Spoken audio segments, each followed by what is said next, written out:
little bit about when you came to the track.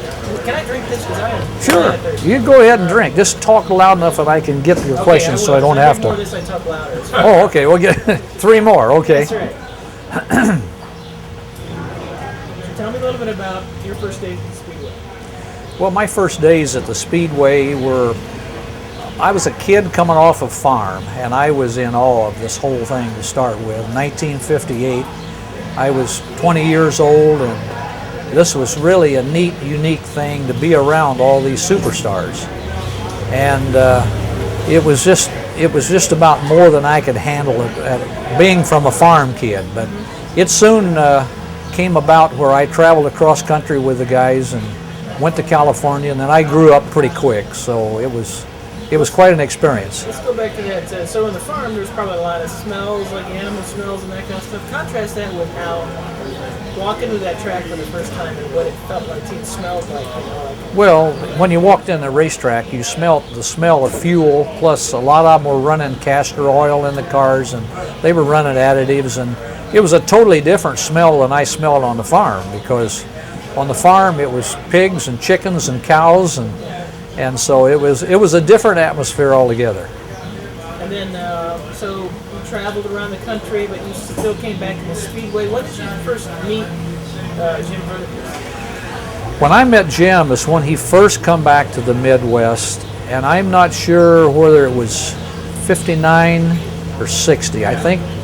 You remember what year it was? Do you recall on that? 60 was the first race. Yeah, 60 was the first race, but he come back. Him and Parnelli come back with the 2 plumbing cars, the Fike Plumbing and the Sterling Plumbing cars, and those 2 guys were so far advanced with everything that was that we'd been around in racing, and they put on a show that was second to none. They filled every grandstand. When they ran Salem and Winchester, you couldn't buy a seat anywhere in the house. It was full, and they put on a duel that there's never been anything like it in the past. It's really something. What was it like when you first saw them race? And did you meet them prior to them racing? Did you meet them through like a crew or something like that? No, we met them at the racetrack. We were walking down through, and here was the hot shot boys from California back there, and that's when we first got a glimpse of Hurtebise and Parnelli. What were they like when you first met them? Well, Hurtebise was kind of gregarious, loud, and he laughed a lot, very happy-go-lucky. Parnelli was a little more laid back, but Jim, everything was funny to him. He was just a fun-loving kind of guy, and when he got in the race car and bolted that helmet on, it was hell to bear right then. Are you picking up this dog? No. You're gonna have to do something with that. You don't leave him over to leave I can't hear him here. He's caught up. He's caught. He needs to go under. There we go.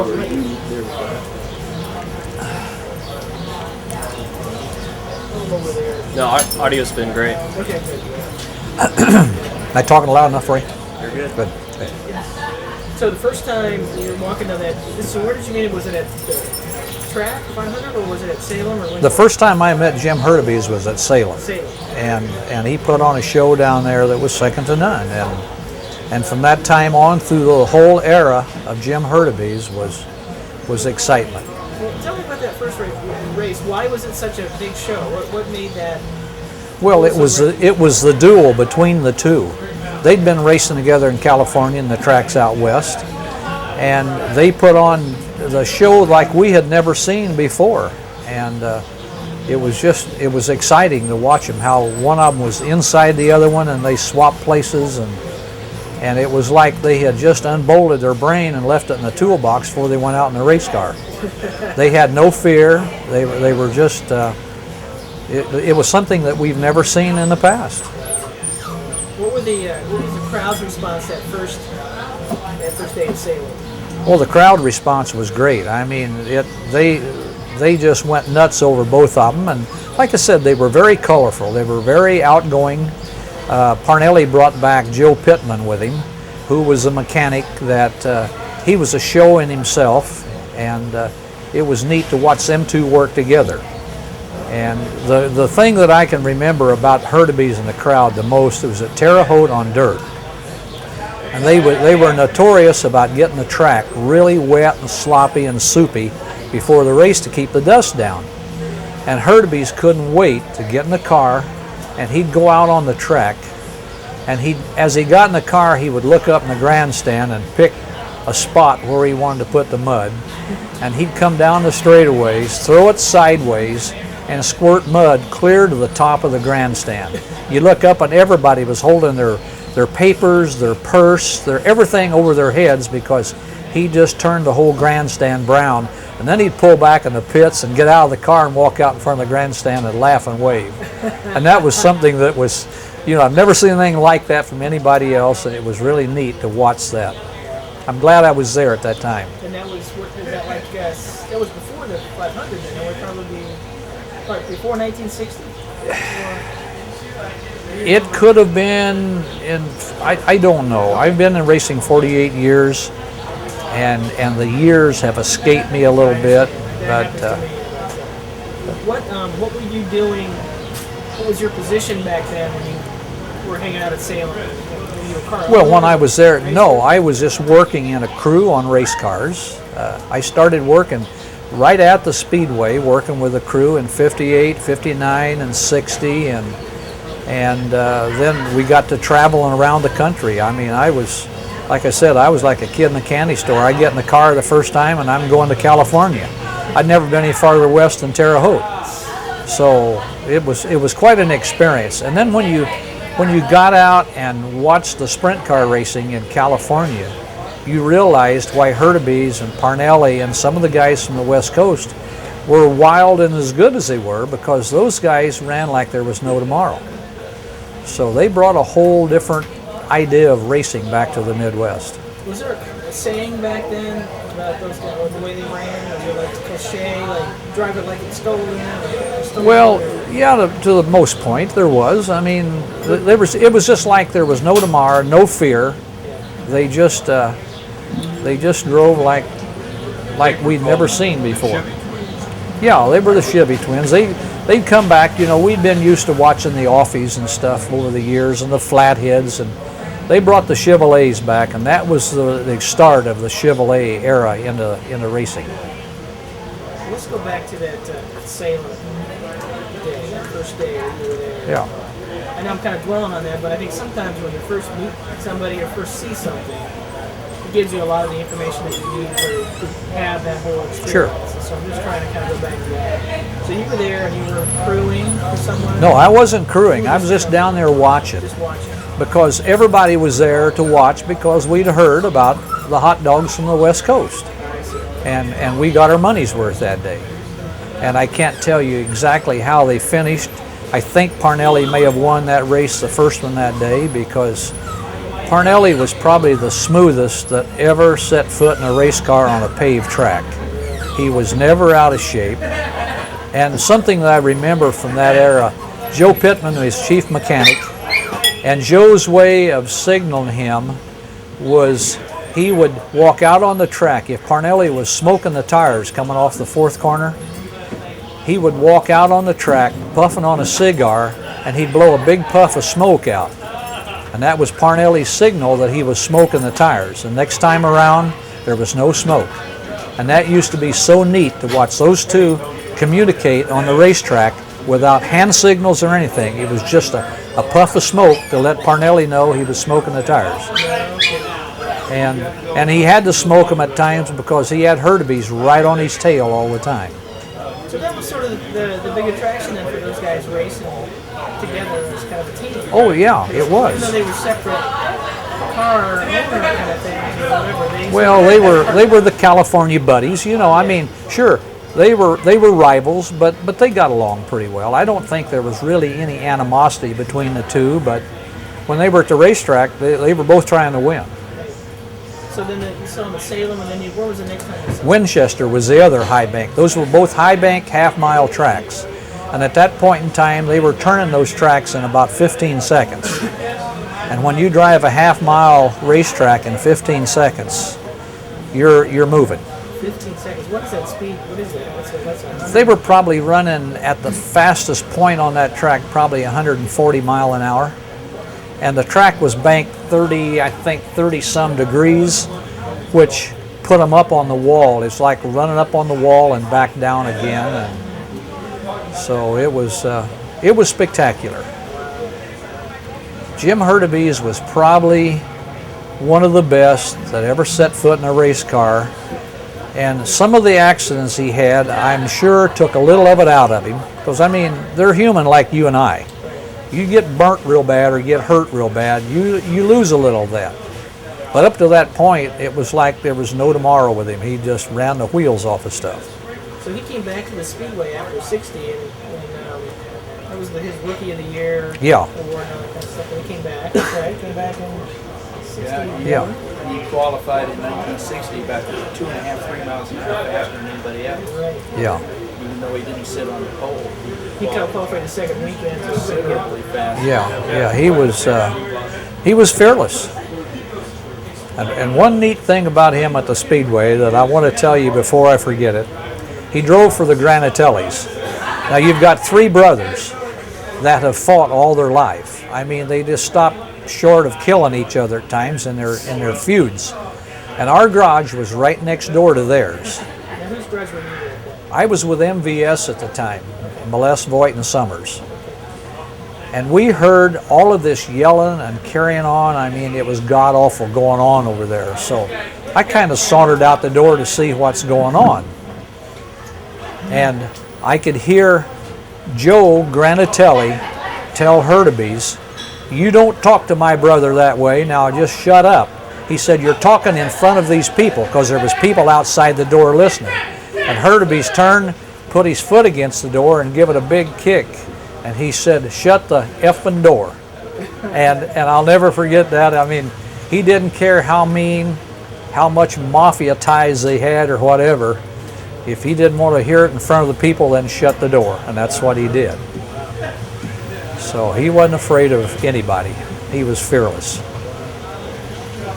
He's kind of a hero, isn't it? I mean, that's kind of what you think. He was really a hero. Like I said, the fire, the wreck at Springfield, and some of that stuff slowed him down, took a little of it out.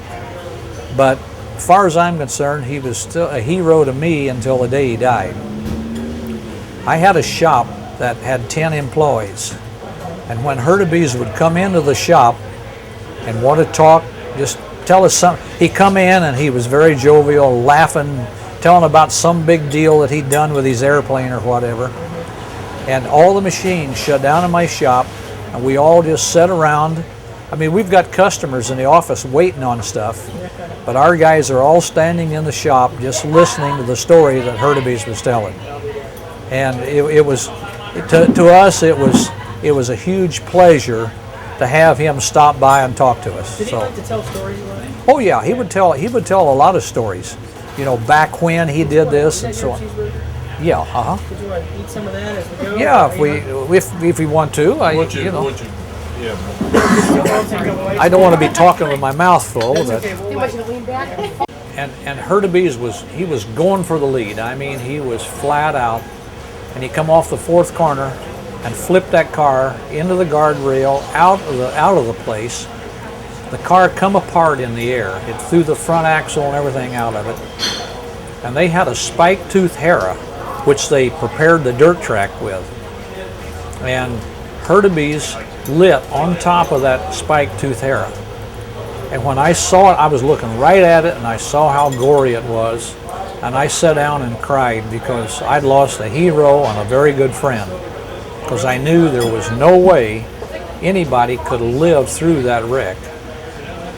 And I'm sitting there and the announcer comes on and he said, "Ladies and gentlemen, you're not going to believe this, but Jim Hurtebise is climbing out of the car."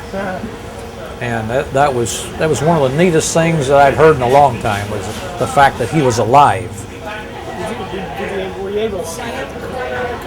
Oh yeah, you could see him. You could see him, the workers getting him out of the car and him walking away. Star said that he had part of his car attached to the seatbelt, and it was dragging it as they were getting him out of the car.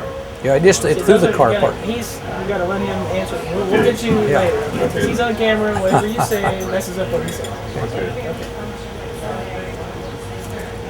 So go back and talk about that just a second. Like that last little thing that you were saying. Well, it was probably one of the most horrific wrecks that I've seen, and to see it, to be looking at it, and have a friend like Jim Hurtebise that I was sure got killed in it. It was pretty tragic. Can we go back a little bit? Go back to like maybe 1961 or 62. Next time you saw him after Winchester, or was it at the track? Well, yeah, it was at the track. I followed. Matter of fact, I had cars that ran all the dirt circuits, which was Springfield, DuQuoin, the Hoosier 100. Did you become a car owner? Yeah, I became a car owner and a mechanic, car builder. And Jim Hurtebise drove for me.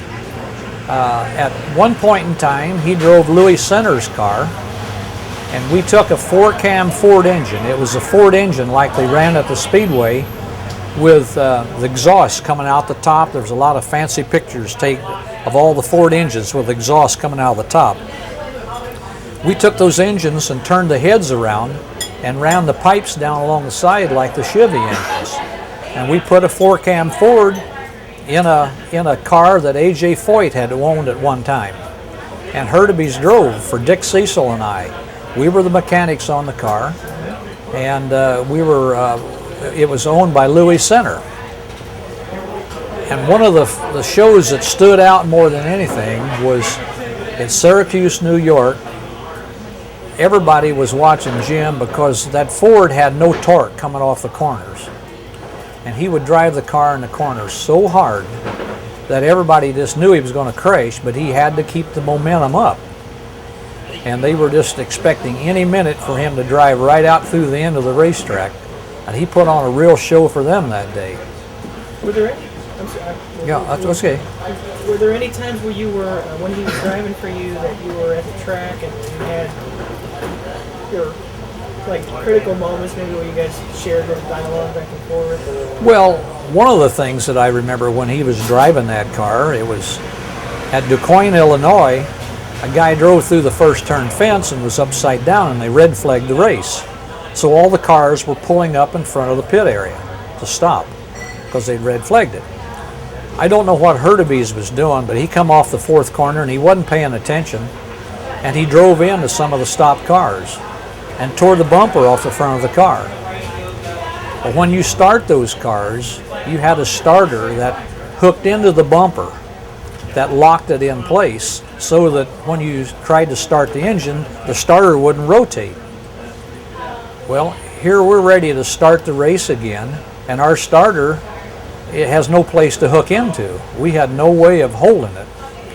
So I come up with the idea to take the jack handle, put under the frame of the car, hold the starter down with that, and hope that it didn't spin, because if the leg broke on the starter or something happened, it would break both arms. You couldn't think quick enough to turn loose of it. So we put the jack handle under it. One guy had his foot against it, and we're holding it really tight, you know. We start the car, and I thought, man, I was really relieved that the car did start. When we got ready to roll the cars, Hurtebise killed it. And we had to go out and start that thing again. I was so mad at Hurtebise, I'd have hit him on the head with a jack handle if I could have. What did he say? He said, "I'm sorry, guys," and then he just laughed about it. You know, Jim was never very serious about anything. Everything was funny. You know, he was just very happy-go-lucky, and he was fun to be around, and he was fun to work with. Was there a dark side to him? Not that I really ever saw.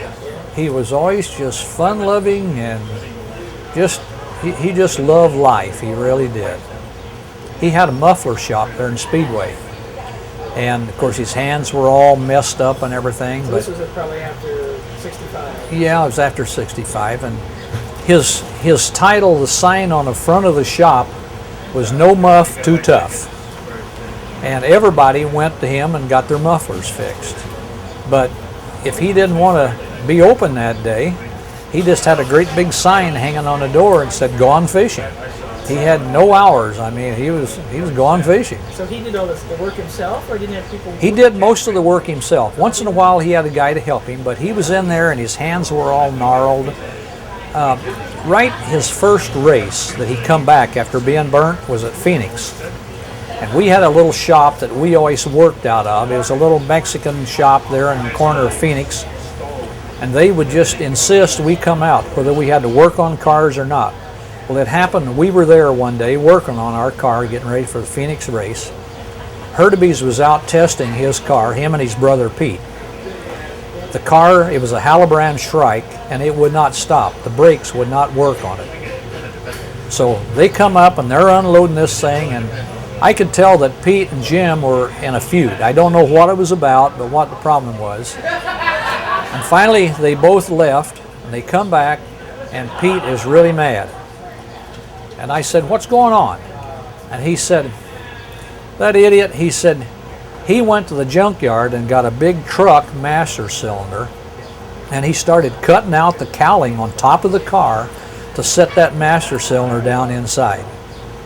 And he put that big truck master cylinder in there, and we had to help him finish it because his hands was all fresh skin, and his hands were just eat to pieces. The meat, the blood running out of them. We had to help him keep bandaging him up with rags and tie tape around him to keep him from bleeding to death while he put that cylinder in. But he put that cylinder in and went to the track and made the race. And he said, "This thing will stop now," and it worked. So, but his brother Pete got mad and quit and went home. He wouldn't even stay there with him. Did that happen a lot with those guys, or they were pretty much? Or after I think they got along fairly well, but they had their disagreements at times. I've seen some disagreements they had, but I think on the whole, I think Pete really worshiped Jim, and he tried his best to work with him and help him. But Jim was pretty strong-willed. I mean, whatever he wanted or what he said, that's the way it was. So, you know, it's interesting that they would take parts from junkyards, I mean, and put them in their cars, or borrow a magneto from the guy in the next garage over to make the car run. And that was like at the track, at 500 sometimes. Oh yeah, yeah. And you can't do that today. I mean, there's like no, there's no camaraderie at all. I mean, teams don't share much with anything or anybody, and the cars are so sophisticated. There's not much of that going on. But you know, we used to loan wheels. We'd loan anything to anybody. We were a good, close-knit community back in the 60s. It was fun. It was fun racing. What was it like to be a fan back then?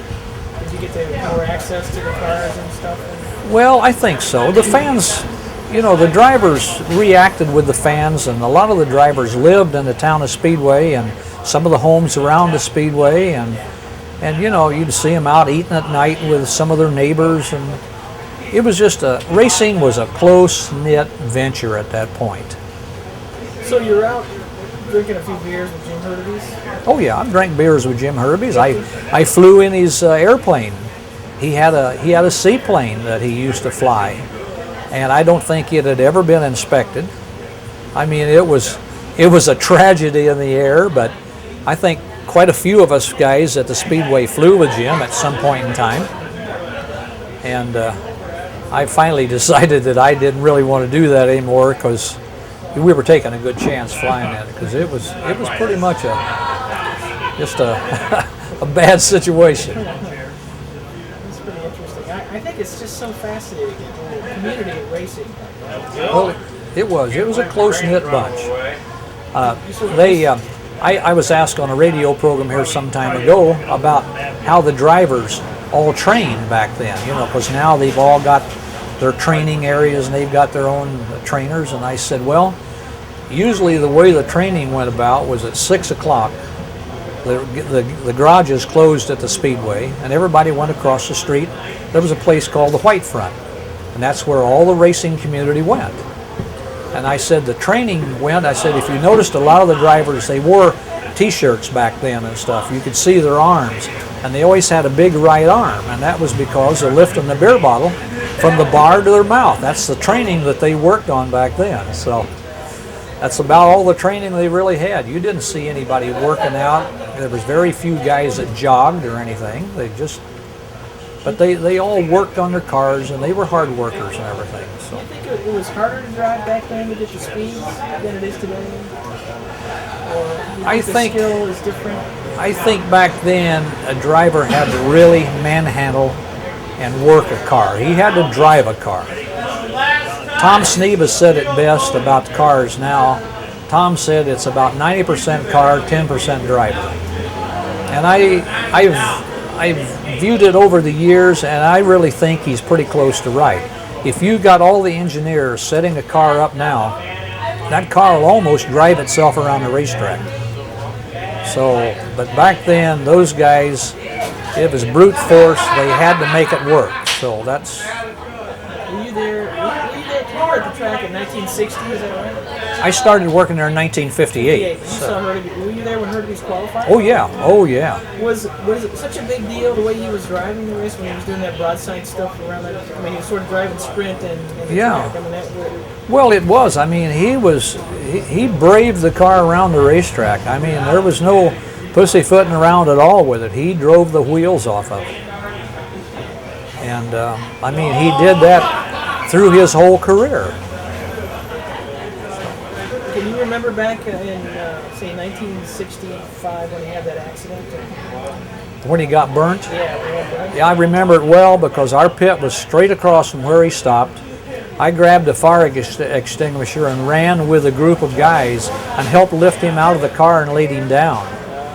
And as I recall and remember, I don't think I ever turned the fire extinguisher on. I think we laid it down and grabbed him out of the fire and laid him down.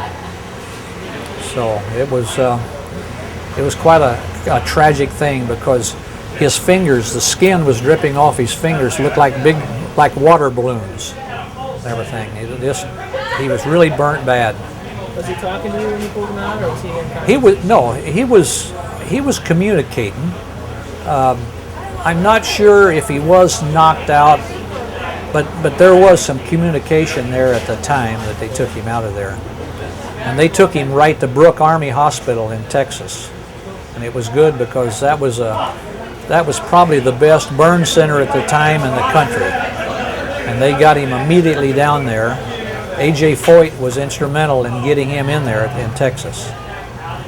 So A.J. was very instrumental in making sure that he had the best of care and everything. And then when he healed his hands, he had him to shape his hands in the shape of a grip on a steering wheel.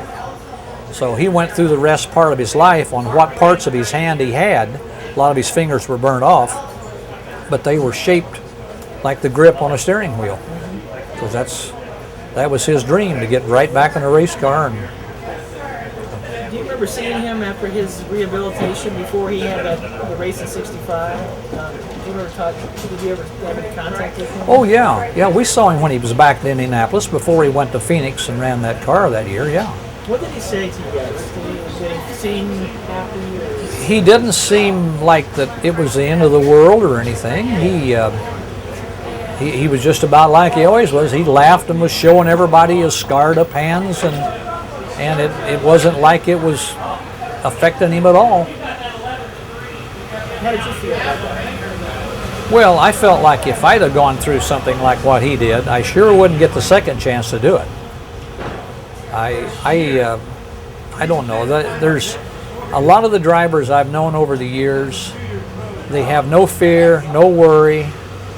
It's like they've almost got a death wish. And I was the other way. I felt like if I ever got hurt real bad once, that'd be the end of it. I'd never get back in a car. And so I don't know. There's kind of two kinds of drivers out there. And Jim was the kind that nothing really bothered him, and if he got killed, he got killed, and he was doing what he wanted right to the end. Did you ever meet his wife? Oh yes, I knew her well. His son drove for me, Oh, really? and Andy. I took Andy to DuQuoin, and I took Andy's wife, and I took Jane Hurtebise with me. Went down in the van, and it was one of my treasured moments in the racing world. Was the trip down and back with Jane Hurtebise. She was such a lady. She was just a beautiful person. And we sat there and we laughed and talked for 5 hours down and 5 hours back. And it's probably one of the most treasured moments of my racing career was the trip to Des Moines with Jane Hurtebise. What were some of the highlights of that? Did you guys cover we talked about Jim, obviously, probably? Oh yeah, we did. We talked about Jim and all the things, and we talked about the kids. Andy had a sister that lived in Brazil, Indiana, that her husband was very big in the rodeo business, in the National Rodeo. And we talked about them and all the traveling they were doing, and we just talked about everything in general, our life and her life and the kids' life. It was just a very enjoyable trip. Did you have any thoughts about seeing Andy race? Did he race like his dad? Andy raced very much like his dad, and the fact that I helped get Jim out of the car when it was burning at Milwaukee, it come back to haunt me a few years later when Andy was driving, quite a few years later. Andy was driving my midget at Raceway Park. And we were running a Formula One Renault engine in the race car. And we were turned at 13,000 RPM. It was an experimental deal. And the car was just screaming something unmerciful. And they'd go down the straightaway and the fans would hold their hands over their ears. That's how loud it was because we were turning it so fast. And then going into one, the thing blew up.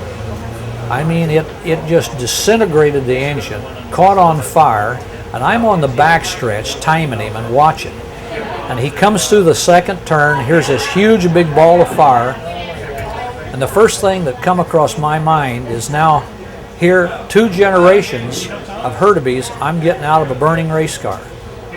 Well, I didn't get him out because he slowed it as much as he could, and he bailed out of it on the backstretch. And it burned his arm and burned his leg a little bit. But he just bounced on the racetrack as he jumped out of the thing. And the car just come to a stop down inside, still burning. But I didn't care about the car. I was just glad to see Andy back up walking. Did he race after that? Oh yeah, he raced after that. Yeah. Andy drove for me again, and then I was at a race here about 3 years ago, and Andy was back in a car again. He still dabbles in it a little bit. But Andy is he's just a quiet version of his dad. He's not as loud and gregarious as Jim was, but he's just he's a carbon copy of him, really. You had to categorize Jim Hurtebise, and you've kind of already done that. But I mean, if you had to put it into like a couple sentences, as you're reflecting to somebody, or maybe as you talk to Jim. Not your first 5 part hours, but maybe a trip back and say, maybe he's a great guy. How would you, in your own words, describe Jim? I would say that he's probably one of the best that ever sat in a race car. He was probably more enjoyable to be around than about any driver out there. His ability, I don't think anybody could have adapted to what he did from dirt to pavement and so on any better than what he did. And I would put him as a real legend. He was a legend in racing. He was somebody that I looked up to, and it was a real sad day in my life when Jim died. So I'd lost a real friend and a real hero in the racing world. What about, that was really good. What about the type of racing back then, the open wheel, tight community kind of thing? Could you describe how that was, maybe in the same sort of framework that we just answered that last question? You mean as far as the whole group and everything? Community and borrowed parts? They were all real race fans. I mean, everybody had to love the open wheel because the competition was second to none. And it was a very close, friendly group, both of competitors and fans. We used to go to Phoenix and race out at Phoenix. And when we'd go to Phoenix, there was 2 motels on Grand Avenue, and they were like a block and a half apart. And all of the race drivers, all of the crews, everybody stayed at one or the other of the hotels. And as many fans as could congregated around there. So we had the whole community with them when we were there.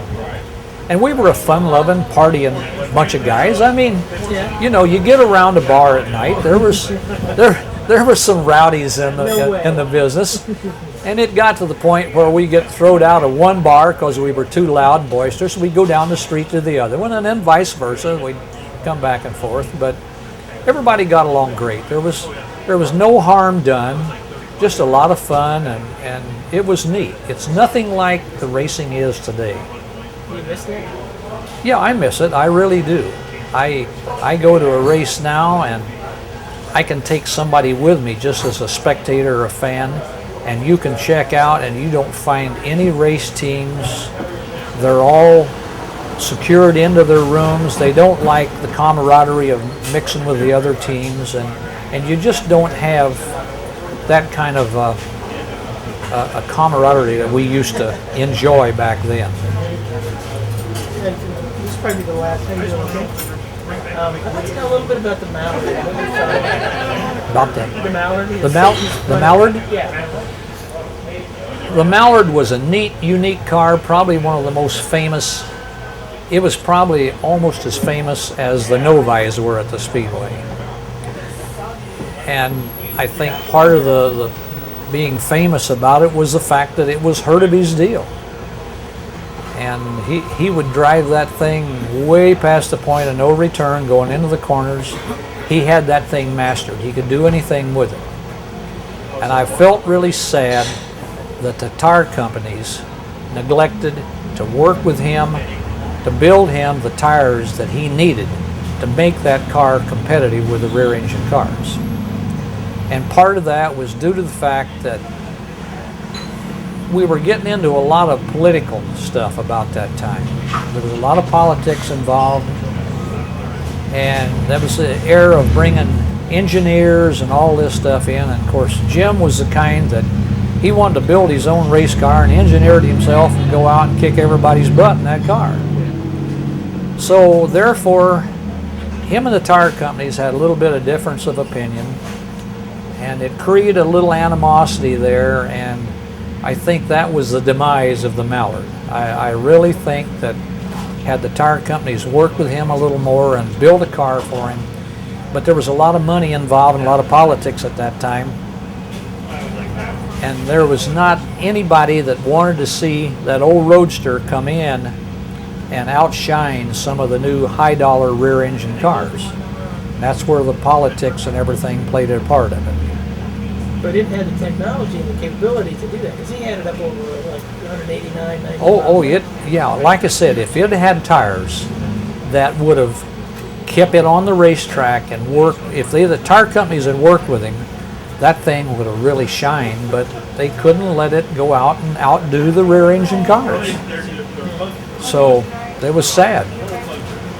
And when Jim threw his little fit that day and went out on the track and stopped qualifying, there was three of us that had a hold of Jim, and we were trying to talk him into just calm down and let it be. And nope, he was going to shut qualifying down, and he broke away from us and jumped over the guardrail just as Bob Harkey was coming off the fourth corner, and that was kind of the decline of Jim Hurtebise at the Speedway, because it was a sad day to me to see the state police leading him down the straightaway and taking him off the racetrack.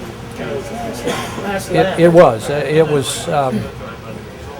I don't know. It was something that I really hated to even be there and see. But he made a statement, and he was right. What he was championed was right, you know. So I feel bad about that part of it, but I still think that overall, he was still one of the crowd favorites ever, and it was just him making a statement to the world that he didn't believe in it, and he was going to make a statement about it. So, and then when he come out to the qualifying line that year, and they were trying to give him a hard way to go about not having his final sticker and all that, and he pushed the car right up in line like he was going to qualify it. And they were over there arguing with him. He didn't have his final sticker, and then he opened the hood of the race car, and there was no engine in it. There was cases of beer under the hood. And what was And that? That was before he ran out in the track? Was that? 77. Yeah, that was before he ran out on the track. Yeah, that was before. It's the #1 Hurtebise story of all time. Yeah, I mean that was neat to see him. You know, he was arguing with him over the sticker and all that, and then he laughed and opened the hood, and there was no engine in anyway. He couldn't have qualified. It was full of beer. So. Well, that sounds cool. That sounds good. I appreciate you taking the time to. Oh, hey, I'm do this. tickled to death to be a part of it, to help you out with this thing. Like I said, I've known Dwayne for God since Dwayne was a young guy and had all of his hair, and he. It must have been a really long time. Oh, it was a long time ago. It was several decades back. But like I said, Dwayne was there, I was there, and it was a very enjoyable part of my life for the 48 years that I've spent in racing. And I think that going over some of the thoughts and the ideas and the stories that Dwayne's come up with on this, they were all right. They were very accurate. Dwayne is probably more into it as far as the dates and when all this happened, because I forgot a lot of that stuff. When you're involved in your own program, dates and stuff don't mean that much. But I think that this movie could be one of the all-time greats as far as saying it like it really was. And it was of the era of all the heroes. These guys were all real racers. You don't see that much today. I think No, you don't. You don't. Dad has a lot of money. He gives you a car, like that guy from Japan. That's how that guy. Yeah. They come here with no talent, but a lot of money. And unfortunately, I've got a business now called Next Gen Motorsports. I've got 30 drivers that I have signed to contracts. Most all of these kids, their dad has mortgaged the farm to get them to this point, and then he turns them over to me. Well, it's up to me to try to convince these car owners to put these kids in a car. They're very marketable. They're very well spoken, non-drinkers, non-smokers. I'm just But- having one beer. Do I? You're just having one beer. That's it. Yeah. Okay, But it's a shame to see that talent not be able to get in a race car because their daddy don't own GAF roofing or something like that. Well, it would be interesting if we get to that point where we're actually doing this, to have maybe some of those guys who think might be up and comers. Oh, I've got some that'd be great. I mean, I taught a Toastmasters class for about 8 years at the Speedway, and I've taught a lot of these kids how to be interviewed, how to walk, talk, dress, act, and what to do and what not to do at the racetrack. And I've got some excellent talent that would be good. That'd be good. I mean, actual race car drivers to be in Oh, there, yeah. to drive some of the cars. I've got some great ones. And was it you that were telling me that you knew some people that had the cars that were racing them in North Carolina? Is that right? Or someplace? Or That they would. had about 30 or 40 cars of this vintage era that they were racing. Is that right? Or Who No, was saying that? That was out there at the Speedway. There was Well- somebody saying that. was that at Raceway Park? now you're not talking about the roadsters that Humpy Wheeler's running down there at the 600. They've got those roadsters. They've got motorcycle engines and stuff, but they look something like the old roadsters. And every Tuesday night down there in Charlotte, they run them out in front of the grandstand on that track. And I mean, I stand down there and watch it, and it's almost like the old roadsters back running again. Is it? They put on quite a show. Rusty Wallace has got a daughter that's unbelievable that runs those cars. Okay. Yeah, Now, where's that place? in Charlotte, North Carolina. Charlotte. Okay. And it's to watch those old roadsters on the track. And of course, Humpy Wheeler, who's general manager of Charlotte Motor Speedway. I was at the Speedway. I was just a kid, and Humpy was a kid at the time there at the Speedway working for Firestone. He was rolling tires around and checking tire temperatures, and he worked his way up the top. That's why he's where he's at today at the Charlotte Motor Speedway as general manager. But he's another one that could really give you a lot of stories. And He's yeah, he's on television a lot. oh yeah, you see him a lot. Where is he at now? He's at Charlotte Motor Speedway. He's a figurehead. He's a player. 704-455-3239. Got that, sir? I've got his number. Are we still rolling? Yeah, we're still rolling. Yeah, okay, 704-455-3239. Charlie, Humpy tell Wheeler. him about Dave Alderbright, because Dave Alderbright, was telling you, but you know who he is. He's Oh, yeah. Dave Argabright. Argabright, yeah. Yeah, I'm sorry. Yeah. Argabright. Can't say his name. Well, Dave's a boy he's been a fan for years, and he's a fan of racing, and he turned it into a very lucrative career in writing articles and stuff, and now he does a lot of TV work. He's wrote several books that are bestsellers as far as I'm concerned. He just recently finished the Chris Economaki book, which is probably one of the best books you'll ever read. Yeah. So Dave Argabright is... He's got Hurtebise's number 1 on his list, 10. Oh, yeah. Number 1. Yeah. Okay.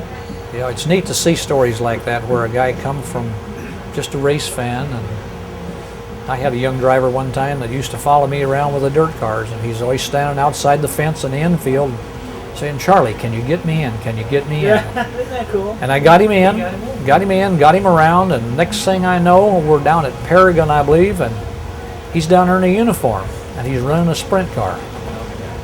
And he did a great job. I thought, man, for just a fan, he's doing good. And then he graduated into Silver Crown cars, which Silver Crown, I think, is probably easier than a sprint car to run.